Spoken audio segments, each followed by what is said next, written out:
I got to the computer, and my entire morning coffee thing, about 11 minutes long, was a corrupt file. So here we are, take two.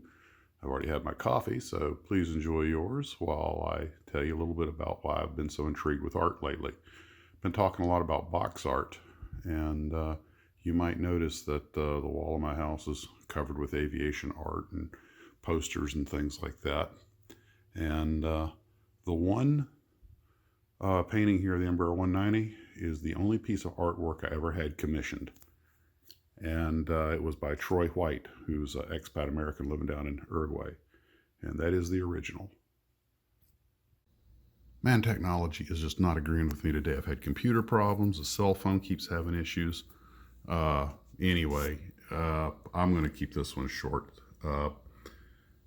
We've been talking a lot about box art, and the reason for that is because not only am I very oh, here's a way of putting me and the models in the same picture. Hi. Oh, this could become a thing. The mirrors of Max. Anyway, when I was a kid, of course, my brother had his bedroom plastered with box art, the 132 Fighter series. I think he had the, and I had the Spitfire, because I remember that, and the Messerschmitt and the Stuka. And he had the Aurora series of general aviation aircraft. And the idea that I had no idea at the time, I always knew that Aero Commander scene really spoke to me, because I loved going out to the airport, and there was just something about that, because it's from a small field. And Mike Machat goes into detail about that painting, but turns out there was a reason it had such an authentic feel to it, and that's because it was from a real airport. Zons and all those buildings and everything are all correct. Anyway, I was, and now 50 years later, I've actually gotten to speak to the man and everything, and it's just, this is kind of a small world we live in. I never thought I'd get to meet or chat with so many of the luminaries and people who are involved, and get to know so much about it. When you're a kid, a model airplane company, it's a mystery, although, ooh, my gosh, to me, the Monogram headquarters in Morton Grove must have been Mecca. And anyway, so I was going to tell you my 727 story. The first time I ever saw, the reason I decided to make this particular 727 in these markings was it's the first 727 I ever saw. And the this, of course, is back when you could go all the way out to the fence and stand about this close to the wingtip when it cranked up. And I asked my dad, when that noisy thing taxied off and took off, why do they call it a whisper jet? And he was like, well, it's quiet on the inside. Tallahassee's also the first place I ever got to sit in an airliner on a school field trip. I was in the second grade, and we're just in the passenger seats, playing with the buttons. I'm pretty sure it was an Eastern DC-9. And they had to pry me out of that airplane the rest of the day, the rest of the school trip to the rest of the field trip to the Tallahassee Junior Museum. All I could think about was the airplane. I got to be on an airliner. And that's probably one reason DC-9s have always held such a warm place in my heart. And since it was an Eastern jet, and that was the reason I always had a soft spot for Eastern. Well, plus, I used to take Eastern home when I was in the Army, them and Republic.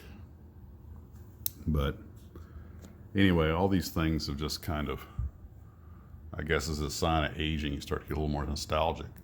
But it just made me think about, things like, I've started remembering more and more about, like, the box art my brother had on his wall, and the first time I got to get in a various airplane and things like that. First time I can still vividly remember the first time I sat in an airliner, even though we didn't go anywhere. Yep, Eastern DC-9.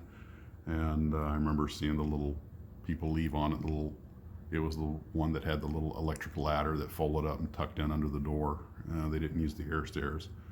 And of course, that story with the Eastern 727. And first flight I ever got in, 3 years old, Barry Ottinger's V-35B Bonanza. And just amazing, the things that kind of come flooding back. And anyway, I just thought that was kind of interesting stuff. One other thing I remember just popped into my mind was that my brother not only had model airplanes box tops up on the wall, and spaceships. He had the original Enterprise box top up on the wall. And there's a whole story behind some of the Star Trek models when we start the Aurora stories we're going to talk about. And he also had some, I guess they're out of magazines, some pictures from the original Star Trek where Kirk and Spock are posing with the phaser rifle. And also, actually, you know what? It was what that image was. It was that very picture. Not this is something I bought years later, but it was the same promotional photo where they're standing with the phaser rifle, and it was just the two of them. It wasn't a montage. And he also had one from the Wild Wild West with the late James Arnett, William Conrad, and Robert Conrad. William Conrad played Cannon. Those two guys couldn't have looked more different.